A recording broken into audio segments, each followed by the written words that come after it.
بسم اللہ الرحمن الرحیم۔ السلام علیکم۔ ٹارگٹ 7 کے ساتھ میں ہوں اعتزاز نقی اور میرے ساتھ موجود ہیں سجاد-ترین ناظرین۔ سب سے پہلے تو ہم یہ ذکر کریں گے کہ آج پریس کانفرنسز کا دن ہے اور رانا ثناء اللہ صاحب جو کہ وزیر داخلہ ہیں انہوں نے پریس کانفرنس کی اور انہوں نے کچھ سوالات اٹھائے ہیں پی ٹی آئی کے حوالے سے۔ اس کے ساتھ ساتھ پریس کانفرنس کی ہے سعد رفیق صاحب نے۔ ایک تو انہوں نے ٹرینوں کے کرائے میں جو ہے وہ کمی عید کے دنوں میں یہ اناؤنس کی ہے اور انہوں نے بھی کچھ باتیں کی ہیں جو کہ ودن مسلم لیگ نون جو ہے کیا صورتحال ہے اس کا بھی پتہ دے رہی ہیں اور پھر مخالفین کو تو جواب دیا ہی گیا ہے۔ مریم اورنگ زیب صاحبہ نے بھی گفتگو کی ہے اور آج انہوں نے 2 مرتبہ گفتگو کی ہے، اور فواد چودھری صاحب نے جنہوں نے مریم اورنگ زیب پر الزامات کچھ عائد کیے ہیں اس کا جواب بیسیکلی دیا گیا ہے مریم اورنگ زیب صاحبہ کی جانب سے۔ یہ بات کریں گے۔ فواد چودھری صاحب نے کچھ دیگر معاملات بھی اٹھائے ہیں، اس کا بھی ذکر کریں گے اور کچھ اہم پیش رفت بھی ہوئی ہے پولیٹیکلی، اس کا بھی ذکر کریں گے۔ لیکن اس میں ایک بڑا اہم خبر جو ہے وہ عوام سے متعلق ہے۔ ظاہر ہے سیاسی بیانات اور سیاسی جو تلخ باتیں ہیں وہ تو چلتی رہتی ہیں، تنقید بھی ہے، لیکن عالمی سطح پر خام تیل کی قیمتوں میں کمی ہوئی ہے اور خاطر خواہ کمی ہوئی ہے، اور یہ توقع کی جا رہی ہے کہ پاکستان میں اس کے مثبت اثرات جو ہیں وہ دیکھنے کو ملیں گے آنے والے دنوں میں۔ اور ساتھ ہی کچھ پیشین گوئیاں بھی آئی ہیں کہ عالمی سطح پر صرف اب نہیں بلکہ آنے والے دنوں میں مزید کمی کی بھی توقعات ہیں، جو پیٹرولیم مصنوعات کی قیمتیں ہیں، اور پھر اس کے ساتھ ساتھ گیس کی قیمتیں بھی کم ہوئی ہیں، سونے کی قیمتیں بھی کم ہوئی ہیں، تو اس کا بھی ذکر کریں گے۔ ساتھ ہی سب سے پہلے تو یہ کہ رانا ثناء اللہ صاحب نے آج بڑے دنوں بعد انہوں نے بڑی زبردست قسم کی پریس کانفرنس کی ہے۔ بہت سی باتیں انہوں نے جمع کی ہوئی تھی جس پہ آج انہوں نے بات کی ہے۔ انہوں نے کچھ سوالات اٹھائے ہیں۔ اچھا، اب اس سوال ظاہر ہے وہ کہہ رہے ہیں کہ عمران خان صاحب ہمیں بار بار آ کر یہ اپنے جلسوں میں اور ویڈیو پیغامات میں یہ بات کر رہے ہیں کہ ہمیں ہراساں کیا جا رہا ہے، اور ظاہر ہے وہ کہہ رہے ہیں کہ ہمارے کچھ صحافیوں کو بھی ہراساں کیا جا رہا ہے، ہمارے کارکنان کو بھی ہراساں کیا جا رہا ہے۔ وہ کہتے ہیں عمران خان صاحب یہ بتائیں کہ کیا ان پر کوئی جھوٹا مقدمہ درج کیا گیا ہے، کیا ان کو جیل میں بند کیا گیا ہے، کیا عمران خان کو جیل میں ڈال کر پنکھا اور اے سی اور گھر کا کھانا بند کر دیا گیا ہے، کیا عمران خان صاحب کی بہن اور بیٹی کو گرفتار کر لیا گیا ہے، کس طرح سے ہراساں کیا جا رہا ہے؟ تو سوال یہ ہے کہ کیا یہ رانا ثناء اللہ صاحب نہیں جانتے کہ وہ کیا کہہ رہے ہیں، کون اور کیوں ہراساں کر رہا ہے؟ یہ جو پچھلے کچھ 4 سے 6 مہینے جب سے پرائم منسٹر عمران خان نیازی کی حکومت ختم ہوئی ہے اور یہ جو پی ڈی ایم اور اتحادی جماعتیں اپوزیشن کے لوگ آئے ہیں اقتدار میں اور پرائم منسٹر جناب شہباز شریف صاحب حکومت میں آئے ہیں، اس کے بعد یہ جو بہت کم عرصہ ہے، کوئی لمبا عرصہ نہیں ہے، اس عرصے میں خان صاحب مجھے بہت گھبرائے ہوئے لگتے ہیں۔ جو خود لوگوں کو کہتے ہیں نا گھبرانا نہیں ہے، وہ خود گھبرائے ہوئے لگتے ہیں، اور ان کی جو مسلسل تقریریں، جو مسلسل ان کی باتیں ہیں، وہ ان سے ایسے ظاہر ہو رہا ہے کہ پاکستان کا ایک گھبرایا ہوا شخص ہے۔ اور جو لیڈر ہوتا ہے سر، وہ ذوالفقار علی بھٹو جیل میں لڑ رہے تھے، لوگ باہر کوڑے کھا رہے تھے۔ بھٹو صاحب جیل میں اندر ہیں، لوگ باہر کوڑے، پھانسیاں، تشدد برداشت کر رہے تھے۔ بھٹو صاحب نے نہیں کہا کہ مجھے ہراساں کیا جا رہا ہے، پھانسی لگ گیا، ٹھیک ہے۔ لیڈر آصف علی زرداری صاحب 11 سال جیل پڑے رہے ہیں، انہوں نے کہا کہ مجھے کوئی پرابلم ہوتی ہے یا یہ ہوتا ہے۔ ابھی پچھلی عید پر جو ہے خان صاحب نے ان کی بہن کو رات کو، اور مرد پولیس والے جو ہیں یہاں سے اسلام آباد کے ایک ہاسپٹل سے اٹھا کے لے گئے، انہوں نے تو نہیں کہا۔ میاں محمد نواز شریف صاحب آئے یہاں جیل میں اور اپنی بیٹی کے ساتھ، اور پھر دوبارہ بیٹی کو باپ کے سامنے گرفتار کیا گیا، انہوں نے نہیں کہا۔ دیکھیں بات یہ ہے، سوال یہ رانا ثناء آپ نے تمام مثالیں دی، پیپلز پارٹی کے حوالے سے، ذوالفقار علی بھٹو کے حوالے سے، آصف علی زرداری صاحب اور فریال تالپورہ کا آپ نے ذکر کیا، لیکن سوال یہ ہے کہ جو رانا ثناء اللہ صاحب ہیں ان کا تعلق مسلم لیگ نون سے ہے، اور ان کی قیادت کو جب گرفتار کیا گیا تھا تو وہ کہہ رہے تھے کہ ان کو اور ان کے کارکنان کو ہراساں کیا گیا ہے، اور پھر وہ ظاہر ہے ان کی قیادت باہر بھی چلی گئی، اب ان کی واپسی کی توقعات ہیں۔ شاہکڈار صاحب بھی باہر ہیں، میاں نواز شریف بھی باہر ہیں، لیکن مریم صاحبہ نے، میاں شہباز شریف نے، انہوں نے بھگتی، حمزہ نے بھی جیل بھگتی، لیکن ساتھ وہ یہ کہتے رہے۔ تو یہ معاملہ تو ہے، اس حوالے سے کوئی تھوڑی سی اس کی بھی مثال دے دینا، نون لیگ کی بھی کوئی ایگزامپل ایسی ہے جو بتا رہے ہیں؟ نون لیگ کے میاں نواز شریف صاحب جیل میں گئے، محترمہ مریم نواز صاحبہ جیل میں گئیں، شاہد خاقان عباسی جیل میں گئے، احسن اقبال جیل میں گئے، اور خواجہ آصف گئے, خواجہ سعد رفیق گئے, کس کس کا نام لوں؟ یہ ساری ٹاپ لیڈرشپ تو جیل میں رہی ہے. سوائے مولانا فضل الرحمان صاحب کے باقی جتنے لوگ تھے, جتنے پی ٹی آئی حکومت کے اپوزیشن کے لوگ تھے, ان کی ٹاپ لیڈرشپ تو جیل میں تھی. احتجاج نہیں کیا انہوں نے؟ سب جو ہیں وہ نہیں, انہوں نے کیا احتجاج کیا جی؟ انہوں نے کہ وہ جیل میں پڑے رہے ہیں. وہ ان کو میاں صاحب جس طرح اٹک جیل میں, اور جس طرح خان صاحب نے کہا جا کے باہر میں کہ اب میں جاؤں گا پاکستان اور نواز شریف کا اے سی بند کر دوں گا, یہ ساری باتیں جو وہ کرتے رہے, ابھی تو انہوں نے کچھ نہیں کیا. انہوں نے تو کچھ نہیں, انہوں نے تو صرف ابھی فرا گوگی کے بارے میں انکوائری شروع کی ہے, احسن گجر کے بارے میں انکوائری شروع کی ہے, اور ایک ان کے جو ساتھی تھے ان کو صرف کل گرفتار کیا ہے, اور ان کا بھی سارا جو ہے جذبہ جو تھا وہ آزادی کا, اور وہ سارا جذبہ وہ صرف ایک چند گھنٹے کے تھانے میں رہنے کے بعد وہ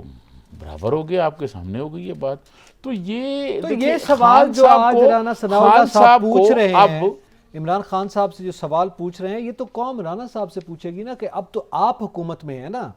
اب تو آپ ان کے جواب لے کر آئیں. دیکھیں یہ خان صاحب سے آپ پوچھ رہے ہیں, تو اگر آپ کے علم میں ہے کوئی ایسی کارروائی ہونی چاہیے. بشرا بی بی اور فرا گوگی میرے علم میں ہے کہ ان کے بارے میں کافی حد تک انکوائری کمپلیٹ ہو چکی ہے. اچھا, لیکن یہ جو حکومت ہے نا, یہ ایسا نہیں کرنا چاہتی کہ آدمی کو پکڑ لیں, اس کو 2 مہینے میں جیل میں ڈال دیں, اور پھر اس کو بتائیں کہ جی اچھا بتاؤ کہ تم نے کیا کیا ہے. ٹھیک ہے, جو ماضی میں حکومت کرتی رہی, یہ ایسا نہیں کرنا چاہتے. یہ لوگ سارے ثبوت کے ساتھ, ساری چیزوں کے ساتھ عدالت میں رکھیں گے, اور پھر اس کے بعد ایکشن ہوگا. چلیں, اس پہ کچھ دیگر سوالات بھی ہیں, وہ بھی کریں گے. سعد رفیق صاحب نے بھی کچھ باتیں کی ہیں, اس کا بھی ذکر کریں گے. ناظرین, یہاں پہ وقت ایک بریک کا, ہمارے ساتھ رہیے گا.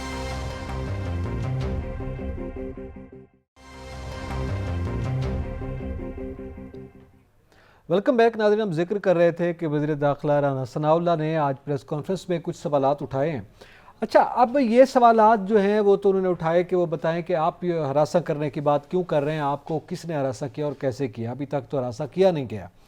دوسرا, وہ انہوں نے یہ سوال اٹھایا کہ عمران خان صاحب یہ بتائیں کہ یہ توشہ خانہ والا ریفرنس ہے یا القادر یونیورسٹی, اور یہ جو آپ پر الزامات ہیں, یا تو آپ کہہ دیں کہ ایسا نہیں ہوا تھا, آپ اس کی تردید کیوں نہیں کرتے اور ان سے انکار کر کے دکھائیں. سوال یہ ہے کہ وزیر داخلہ کا کام ہے کہ اگر اس طرح کے الزامات آ رہے ہیں تو آپ اس کو انویسٹیگیٹ کریں, آپ اس کو پروسیڈ کریں. آپ یہ بیان دے کر کے جناب آپ عمران خان صاحب سے پوچھتے رہیں گے اسی طرح پریس کانفرنس کے ذریعے؟ نہیں, آپ نے بہت اچھا مطلب جو ہے نا سوال کیا. اور ویسے بھی جب سے خان صاحب کے خلاف عدم اعتماد آئی ہے اور وہ اقتدار سے گئے ہیں, آپ کے سوالات میں تھوڑی سی تلخی بھی آ گئی ہے. تو میں آپ کو فیل ہو گئی ہے کیونکہ آپ کی خوشی بڑھ گئی ہے. میں آپ کو عرض کروں کہ وہ جو بات کہہ رہے ہیں نا, وہ انویسٹیگیشن ہو رہی ہے, لیکن وہ کہہ رہے ہیں کہ یہ جو ثبوت ہیں جن کا عمران خان صاحب کو بھی پتہ ہے کہ ان کے خلاف یہ آگے چل کے کارروائیاں ہونی ہیں, اور پھر ان مسائل جو آنے ہیں وہ ان کو پتہ ہے, وہ یہ کہہ رہے ہیں کہ بھئی یہ جو باتیں ہیں ان کے بارے میں آپ بتا دیں کہ یہ غلط ہیں, کیونکہ ڈاکومنٹس جو ہیں وہ تو رانا ثناء اللہ کے پاس ہے نا. جی نہیں, کیا ہوا, نہیں, رانا ثناء اللہ صاحب کا منصب کا کیا یہ تقاضا نہیں ہے؟ چلیں تلخ سوال صحیح, مگر کیا یہ سوال درست نہیں ہے کہ یہ بطور وزیر داخلہ وہی اس کو انویسٹیگیٹ کروائیں متعلقہ اداروں سے؟ وہ کرا رہے ہیں, متعلقہ ادارے اس کی انویسٹیگیشن کر رہے ہیں. ٹھیک ہے. اور میں نے آپ کو بتایا نا کہ فرا گوگی کے بارے میں بھی کافی چیزیں جمع ہو چکی ہیں. یہ فرا گوگی کا آپ نے ذکر کیا ہے, آج یہ ذکر رانا ثناء اللہ صاحب نے بھی کیا ہے, آپ تو اکثر کرتے ہیں, رانا ثناء اللہ صاحب نے بھی کر دیا ہے آج, آپ کی میں کیا کہوں پیروی کرتے ہوئے یا ویسے ہی. تو آئیے ذرا سنتے ہیں رانا ثناء اللہ صاحب نے کیا کہا. جو لوٹ مار آپ کی جو فرا گوگیاں اور فرا گوگے جو آپ کے پورے ملک میں لوٹ مار کر رہے تھے, کیا ان کے متعلق صرف انکوائری ہو رہی ہے, صرف سوال پوچھا جا رہا ہے؟ جی یہ وہ بات کر رہے ہیں کہ ابھی تو ہم صرف سوال یہ کر رہے ہیں، اور دوسرا کیا کرپشن کا خلاف اگر کوئی ایسی بات آتی ہے تو کیا احتساب نہیں کرنا چاہیے، یہ سوال بھی خان صاحب سے انہوں نے پوچھا۔ ہم تو یہ کہہ رہے ہیں کہ رانا ثناء اللہ صاحب پریس کانفرنس میں بتانے کی بجائے میرے خیال میں عملی طور پر کچھ چیزیں سامنے لائیں۔ وہ انہوں نے جو خان صاحب کی گھبراہٹ ہے نا، جو خان صاحب کل کہہ رہے تھے کہ جی ہمارے لوگوں کو ہراساں کیا جا رہا ہے، ہمیں ہراساں کیا جا رہا ہے، دیوار کے ساتھ لگایا جا رہا ہے، خان صاحب کو ان باتوں کو وہ جواب دے رہے تھے کہ جناب یہ چیزیں ہیں، ان کا آپ بتا دینا کہ یہ غلط ہیں۔ اور یہ خان صاحب کو ظاہر ہے، خان صاحب جو ہیں وہ پرائم منسٹر رہے ہیں اس ملک کے، اور جب بندہ پرائم منسٹر رہتا ہے تو اس کے لنکس تو بن جاتے ہیں نا لوگوں سے، اور ہمدرد بھی ہوتے ہیں بیوروکریسی میں، جو چیزیں بتاتے رہتے ہیں۔ خان صاحب کو یہ تو ان کے دوستوں نے بتا دیا ہوگا کہ یہ چیزیں پہ رانا ثناء اللہ صاحب یا حکومت پاکستان جو ہے وہ انویسٹیگیشن کر رہی ہے، اور جیسے وہ انویسٹیگیشن مکمل ہوگی تو آپ دیکھیے گا کہ بہت ساری لوگوں کی جو ہیں وہ گرفتاریاں ہیں، اور پھر یہ سارا پروسیس ہوگا۔ یہ دونوں چیزیں جو ہیں یہ دیکھیں، رانا ثناء اللہ جو ہے نا، جب سے وہ وزیر داخلہ بنے ہیں انہوں نے کوئی ایسی بات نہیں کہی جسے آپ کہیں کہ انہوں نے کوئی بھڑک ماری ہو، یا رانا ثناء اللہ صاحب نے کوئی ایسی بات کہہ دی ہو جو ہوا میں ہو۔ نہیں، جو انہوں نے کہا وہ کیا، ثبوت کے ساتھ کر رہے ہیں۔ جو انہوں نے کہا نا اور کہ رانا اسلام ثناء آباد میں اللہ داخل صاحب نہیں ہونے دیں گے، انہوں نے نہیں ہونے یہ دیا۔ میں یہی کہہ رہا تھا، جی بالکل صحیح، انہوں نے کہا کہ ریڈ زون میں نہیں آنے دوں گا، اور انہوں نے نہیں آنے دیا۔ رانا ثناء اللہ جو ہے اب وہ صحیح ہے یا غلط، اب اس کے وہ بعد ابھی تک زیر بحث ہے۔ جب سے انہوں نے یہ کیا، اس کے بعد خان صاحب نے وہ دھرنا لانا، سیاست، وہ ان کی تبدیلی ہو گئی جی سیاست میں۔ نہیں وہ خان صاحب آج بھی خان صاحب جلسہ کر رہے ہیں، اس وقت بھی جلسہ کر رہے ہیں، جلسے کر رہے ہیں نا۔ وہ جو دھرنا اسلام آباد لا رہے تھے اور تیاری، اور 20 لاکھ لوگ، وہ ختم ہوگی نا اس کے بعد۔ اور وہ جو ایک پنڈی کے صاحب تھے جو کہتے تھے مارو اور پتہ نہیں جلاؤ اور کیا کیا باتیں کرتے تھے، وہ اب نظر ہی نہیں آتے۔ اب نہ ان کی کوئی عید بھی آ گئی ہے، عید قربانی بھی آ گئی ہے، وہ کہتے تھے قربانی سے پہلے قربانی ہوگی، تو وہ کدھر گئے؟ ان کی پیشن گوئیاں کدھر گئیں؟ تو سر یہ لوگ حالات بدل چکے ہیں۔ آج بڑے مسکرا رہے ہیں آپ سجاد ترین صاحب یہ بات کرتے ہوئے، حالات بدل چکی ہیں۔ اب یعنی ہوا کا رخ، اب ہوا کا رخ اس طرف نہیں ہے، اب ہوا کا رخ کہیں اور ہے۔ اچھا، ہوا کا رخ کا آپ نے ذکر کیا، کچھ ہواؤں کا رخ ادھر بھی دیکھ لیں، میرے خیال میں یہ بات بالکل درست ہے کہ ادھر بھی تبدیل ہوا ہے۔ اور خان صاحب اگر یہ بات کر رہے ہیں کہ جناب میرے پاس ویڈیو محفوظ ہے اور بہت سے راز ہیں میں سامنے لاؤں گا، تو میرے خیال میں ان کو بھی بہادری کرنی چاہیے، وہ بھی سامنے لائیں، اور رانا ثناء اللہ صاحب بھی جو انکوائری کر رہے ہیں اس کو پایہ تکمیل تک پہنچائیں۔ یہ میرے خیال میں صرف جلسوں تک باتیں یا پریس کانفرنس تک دونوں جانب سے نہیں ہونی چاہیے۔ اب میرا سوال یہ ہے، سعد رفیق صاحب نے آج آپ کو پتہ ہے قمر زمان قاہرہ صاحب کے ہمراہ باتیں کی ہیں، بتایا کہ گزشتہ حکومت نے کیا کیا، ملک کا دیوالیہ نکال دیا، وہ نحوست کا دور ہے وہ ختم ہو گیا، اب ہم سب کچھ بہتر کر رہے ہیں۔ آج انہوں نے اسحاق ڈار صاحب کی تعریفوں کے جو پل باندھے ہیں سعد رفیق صاحب نے، اور انہوں نے کہا ہے کہ وہ آئیں گے تو ملک کی معیشت بہتر ہو جائے گی، اس سے کیا اندازہ لگایا جائے؟ کیا وہ یہ کہہ رہے ہیں کہ اپنے ہی جو اس وقت وزیر خزانہ مفتاح اسماعیل صاحب ان کی کارکردگی بہتر نہیں ہے، اسحاق ڈار صاحب کو آنا چاہیے؟ اچھا، ایسی بات نہیں ہوتی۔ دیکھیں پولیٹیکل پارٹیوں میں لوگ جو ہیں نا، ان میں گروپنگ بھی ہوتی ہے، لوگ جو ہیں اس میں اپنے اپنے لوگوں کو پسند بھی کرتے ہیں اور ان کے فیصلوں سے وہ اتفاق بھی کرتے ہیں۔ میں آپ کو عرض کروں کہ ذوالفقار علی بھٹو کے زمانے میں پنجاب میں ایک مصطفیٰ کھر گروپ تھا، ایک شیخ رشید گروپ تھا، یہ والے شیخ رشید نہیں، پنڈی والے، وہ بابا سوشلزم جو تھے لاہور والے، ایک گروپ ان کا تھا۔ تو ہر جگہ پارٹیوں میں گروپنگ اور چیزیں ہوتی ہیں، اور پارٹیوں میں جب اپنا کیا نام ہے 2008 میں پیپلز پارٹی اقتدار میں آئی تو کچھ لوگوں کا خیال تھا کہ مخدوم امین فہیم کو بنایا جائے وزیر اعظم، اس کا اناؤنس بھی ہوا، کچھ لوگ کہتے تھے۔ تو یہ پارٹیوں میں ہوتا ہے، پارٹیوں میں گروپنگ ہوتی ہے، اس میں یعنی یہ تو واضح ہو گیا کہ دو دھڑے ہیں، نون لیگ میں ایک دھڑا مفتاح اسماعیل صاحب کے حق میں ہے، ہر پولیٹیکل پارٹی میں ایسا ہوتا ہے، ٹھیک ہے، لیکن فیصلہ وہ ہوگا جو میاں نواز شریف صاحب کریں گے، اور میاں نواز شریف صاحب جس کے کندھے پہ ہاتھ رکھیں گے وہی آدمی ہوگا۔ میاں نواز شریف صاحب جی جس کے کندھے پہ ہاتھ رکھیں گے وہ اس عوام کی معاشی صورتحال کا فیصلہ کرے گا، قسمت کا فیصلہ کرے گا۔ کچھ اہم سوالات ہیں اس پر، ہم یہ سوالات رکھیں گے سامنے، ایک بریک کے بعد ہمارے ساتھ رہیے گا۔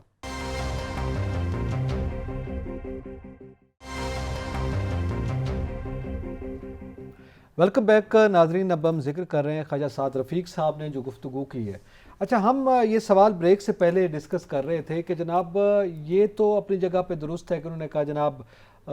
ود ان، آپ نے جیسے کہا کہ پارٹیز جو ہے وہ لابنگ ہوتی ہے، گروپنگ ہوتی ہے، وہ اسحاق ڈار صاحب کا ایک گروپ ہے، ایک ان کا۔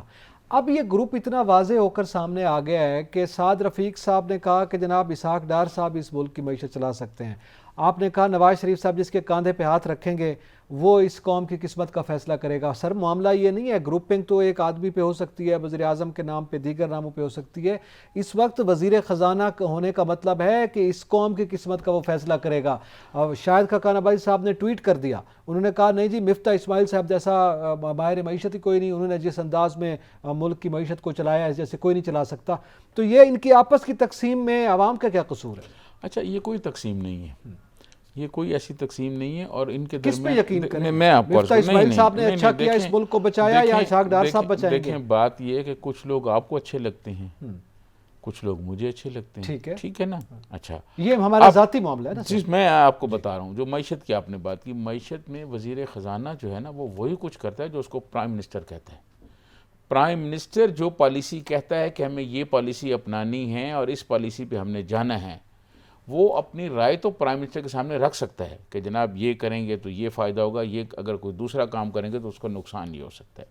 یہ نہیں ہو سکتا کہ پرائم منسٹر جو ہے جو اس ملک کی فرنٹ سیٹ پہ بیٹھا ہوا ہے وہ پیچھے ہو جائے اور کوئی بھی وزیر خزانہ ہو, چاہے مفتی یہ ہوا نا, ترین صاحب ہوا ہے. یہ جو میٹنگ ہوئی تھی ترین صاحب آپ کے سامنے ہم یہاں ڈسکس کر چکے ہیں, وہ پیچھے ہٹ گیا وزیر اعظم. میاں شہباز شریف صاحب نے کہا جناب مفتاح اسماعیل صاحب آپ کابینہ اراکین کو سیٹسفائی کریں, میں آپ کا دفاع نہیں کر سکتا, ٹھیک ہے. اور پھر بہت سے فیصلے ایسے ہیں جس پہ مفتاح اسماعیل صاحب نے کہا کہ وزیر اعظم نہیں چاہتے تھے مگر ہم نے کیا. دیکھیں میں آپ کو عرض کروں, بات یہ ہے کہ پرائم منسٹر جو ہیں وہ عوام کے الیکٹڈ ہیں, ووٹ لے کے آئے ہیں, اور مفتاح صاحب جو ہیں وہ سینیٹرز ہیں, وہ سینٹ کے اس میں بیٹھے ہوئے ہیں, ٹھیک ہے. اچھا, وہ اس طرح عوام کے ساتھ ٹچ نہیں ہے. شہباز شریف صاحب پہلے بھی رہے ہیں, چیف منسٹر رہے ہیں, پرائم منسٹر رہے ہیں, وہ مشکلات سمجھتے ہیں. لیکن جو وزیر خزانہ ہے وہ آئی ایم ایف کے مسائل سمجھتا ہے کہ آئی ایم ایف کے ساتھ ہمیں کیا کیا مسائل ہیں اور کس طرح ہم نے معاملات چلانے ہیں. لہٰذا فائنل فیصلہ, حتمی فیصلہ جو ہے, چاہے وہ ناکامی ہو, چاہے وہ کامیابی ہو, چاہے ملک کی معیشت بہتر ہو, چاہے خراب ہو, اس کا ذمہ دار وزیر خزانہ نہیں ہے, اس کا ذمہ دار پرائم منسٹر ہوگا. ٹھیک ہے. جس طرح کہ حفیظ شیخ نے جو کچھ کیا یا شوکت ترین صاحب نے کیا, ساری ناکامی جو عمران خان نیازی کے گلے پڑی ہے. چلیں اب تو یہ اور آسان ہو گیا نا معاملہ. اس کا مطلب ہے سعد رفیق صاحب غلط کہہ رہے ہیں؟ نہیں, سعد رفیق صاحب کہہ رہے ہیں اسحاق ڈار صاحب اس ملک کی معیشت کو زیادہ بہتر کر سکیں گے, ایک بات. دوسری بات یہ ہے کہ جب عمران خان صاحب کے دور میں آپ نے کہا کہ یہ دو تین ہمارے وزیر خزانہ اسد عمر سے لے کے وہ تبدیل ہوتے رہے مگر پالیسی وہی چلی جو خان صاحب نے کہا. اب وہ اسحاق ڈار صاحب آ جائیں یا مفتاح اسماعیل صاحب بیٹھے رہیں یا شاہد خاقان صاحب کو بھی شک بٹھا دے جیسے وہ ٹویٹ کر رہے ہیں اور بات کر رہے ہیں, تو چلانا تو وزیر اعظم نے ہے. اس سے فرق کیا پڑے گا؟ پھر تو یہ بات غلط ثابت ہوتی ہے نا. اس دیکھیں چلانا پرائم منسٹر نے ہوتا ہے, لیکن ایک ایکسپیرینس ہوتا ہے آپ کے پیچھے, جو آپ نے 2 مرتبہ 3 مرتبہ وزارت خزانہ چلائی ہوئی ہوتی ہے نا, انٹرنیشنل آپ کے کنیکشن ہوتے ہیں لوگوں سے, وہ چیزوں کو مینیج بہتر کر سکتے ہیں کہ پرائم منسٹر جو بات کہے گا وہ اب جا کے آگے ڈسکشن کرنے میں, پوزیشن دنیا بھر میں تعلقات استعمال کرنے میں, وہ جو چیز ہے نا وہ ایک ہو سکتی ہے. کسی میں ایکسپیرینس زیادہ ہو سکتا ہے, کسی میں کم ہو سکتا ہے. جب آپ بھی کسی کا انٹرویو کرنے کے لیے بیٹھیں گے نا تو آپ یہ دیکھیں گے کہ یہ نوجوان کہاں سے پڑھا ہوا ہے, یہ کہاں سے پڑھا ہوا ہے, اس کو کیا ایکسپیرینس ہے, تو اس میں تھوڑا سا فرق ہو سکتا ہے. لیکن کوئی پالیسی ملک کی, چاہے کوئی بھی حکومت ہو, خان صاحب کی تھی, پیپلز پارٹی کی تھی, میاں نواز شریف کی تھی, کوئی بھی حکومت, اس کی جو معاشی پالیسی ہیں, ان کی کامیابیاں, ان کی ناکامیوں کا سہرا پرائم منسٹر کے ساتھ. اب ایک اور کنٹراڈکشن ہے سر, ہمیشہ آپ یہاں بیٹھ کر ہمیں سکھاتے رہے ہیں کہ جناب کوئی حکومت آ جائے یہ معاشی پالیسی چینج نہیں ہو سکتی کیونکہ یہ آئی ایم ایف کا فریم ورک ہے. اب آئی ایم ایف کے فریم ورک میں اسحاق ڈار صاحب کا ایکسپیرینس کیا کرے گا, مفتاح اسماعیل صاحب کا ایکسپیرینس نے جو تیر مارا وہ بھی سامنے ہے, وہاں پہ بھی اسد عمر صاحب, حفیظ شیخ صاحب جو آتے رہے پی ٹی آئی کے دور میں بھی. جب آئی ایم ایف کا فریم ورک ہے اور انہوں نے آپ کو طے کر کے دینی ہے ایک ایک بات, ہر نٹی گریٹی, تو پھر اس کے بعد کیا ایکسپیرینس؟ یہ بہت اچھا سوال آپ نے کیا کہ فریم ورک تو وہی ہے, لیکن اس فریم ورک میں رہتے ہوئے جب آپ آئی ایم ایف سے گفتگو کرتے ہیں, جب آئی ایم ایف سے آپ بات چیت کرتے ہیں, تو اس میں کچھ چیزیں ایسی ہوتی ہیں جیسے خان صاحب نے مان لی ان کی بہت ساری چیزیں جو آج مشکلات ہے، ان میں سے کچھ چیزیں اپنی منوا لیتا ہے آدمی، اور پھر وہ جو چیزیں منوا کے پاکستان میں آتا ہے تو پھر جو تاجر نہیں، اب تو وہ برادری ہے، ٹائم گزر دیکھیں گیا نا، ماننا منوانا نہیں، تو اسحاق ڈار صاحب آ کے کیا دیکھیں، دوبارہ سے وہ مذاکرات نہیں، کریں گے IMF کے مذاکرات ساتھ؟ نہیں کریں گے، وہ تو معاملات آگے چلیں گے نا، پیچھے نہیں جاتی دنیا آگے جا آگے رہی جاتی ہے نا، آگے جا رہی ہے، بالکل صحیح۔ تو چیزیں آگے جائیں گی آگے کی بہتری کے لیے، کیونکہ دیکھیں میں آپ کو عرض کروں، بات یہ ہے، آپ کو یاد ہوگا پورا پریشر تھا، سب لوگ یہ کہتے رہے کہ اسحاق ڈار نے مصنوعی طریقے سے ڈالر کو روکا ہوا ہے، کوئی تو جادوگری تھی نا کہ ڈالر نہیں بڑھنے دیا انہوں نے، ٹھیک ہے، جیسے ہی وہ ہٹے اور پھر ڈالر بڑھ گیا، پھر اس کے بعد جو مسائل آئے وہ بھی آپ کے سامنے، تو کچھ ہر آدمی میں اپنی اپنی صلاحیتیں ہوتی ہیں، ٹھیک ہے، تو اگر اسحاق ڈار آ جائیں، اگر یہ مفتاح اسماعیل صاحب رہیں یا کوئی تیسرا آدمی آ جائے، اس کی ناکامی اس کی کامیابی جو ہے وہ جناب پرائم منسٹر شہباز شریف کو جائے گی، ٹھیک ہے، لیکن اور یہ واضح پرائم ہو گیا، منسٹر شہباز شریف نے میں سمجھتا ہوں جو اقدامات کر رہے ہیں، غریبوں کو ریلیف ملنے جا رہے ہیں، آپ دیکھیں نا، چلیں وہ ریلیف کا ذرا میں عرض ذکر کروں، کرتے ہیں، ابھی بریک کی طرف مجھے بڑھنا ہے، تھوڑا اس کا ذکر کرتے ہیں، آپ جو ذکر کرنا چاہ رہے ہیں مریم اورنگزیب صاحبہ نے جو آپ کو بتایا، آپ ہمیں بھی وہ بتانا چاہ رہے ہیں سیاہ ترین صاحب، یقیناً اس کا ذکر کرتے ہیں، نظر یہاں پہ وقت تو ایک بریک کا، ہمارے ساتھ رہیے گا۔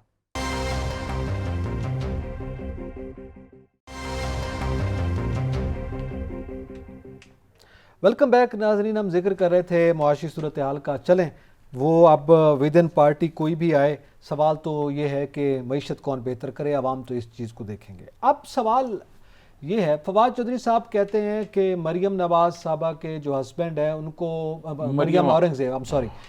اورنگزیب صاحبہ نے اپنے ہسبینڈ کو بڑا فائدہ دیا ہے، اور سگریٹ انڈسٹری سے چونکہ ان کا واسطہ ہے تو انہوں نے بڑا ریلیف دیا ان کو، اور اس طرح سے کروڑوں کی کرپشن کی گئی ہے۔ مریم اورنگزیب صاحبہ نے بھی آج جواب دیا ہے، انہوں نے کہا آپ چھوڑیں، یہ بتائیں جب آپ کا کوئی کیس سامنے آنا شروع ہوتا ہے تو آپ شور مچانا شروع کر دیتے ہیں، آپ کہتے ہیں کہ جناب ہمارے پاس ویڈیو ہے، ہمارے پاس راز ہیں، ہم وہ اگل دیں گے، آپ کو وہ راز اگر ہیں تو وہ پہلے کیوں نہیں یاد آتے، آپ کو اس وقت کیوں یاد آتے ہیں جب آپ کے ساتھ کوئی کیس اٹھتا ہے تو اس کے بعد پھر آپ اس طرح کے ویڈیو پیغامات جاری کر دیتے ہیں؟ تو یہ جو نوک جھونک چل رہی ہے اس کے کیا نتائج ہیں، اس کا مجھے اور آپ کو اور عوام کو کیا فائدہ ہوگا؟ اچھا، ایک میں آپ کو عرض کروں کہ آج جتنی پریس کانفرنسیں ہوئی ہیں اور جن کا آپ نے ڈیٹیل سے بہت ذکر کیا، میں سمجھتا ہوں ایسے لگ رہا ہے جیسے ملک میں میڈیا وار ہے، کہ ادھر سے 4 پریس کانفرنسیں ہیں، 4 پریس کانفرنسیں ادھر سے ہیں، پھر خان صاحب کا جلسہ آ جائے گا، پھر وہ اور چیزیں چلیں گی، تو یہ حکومت کو یہ چاہیے کہ یہ جو ہے اپنا کیا نام ہے، جو میڈیا پہ آنے والے لوگ ہیں ان کو کوئی ایک علیحدہ ٹیم بنائے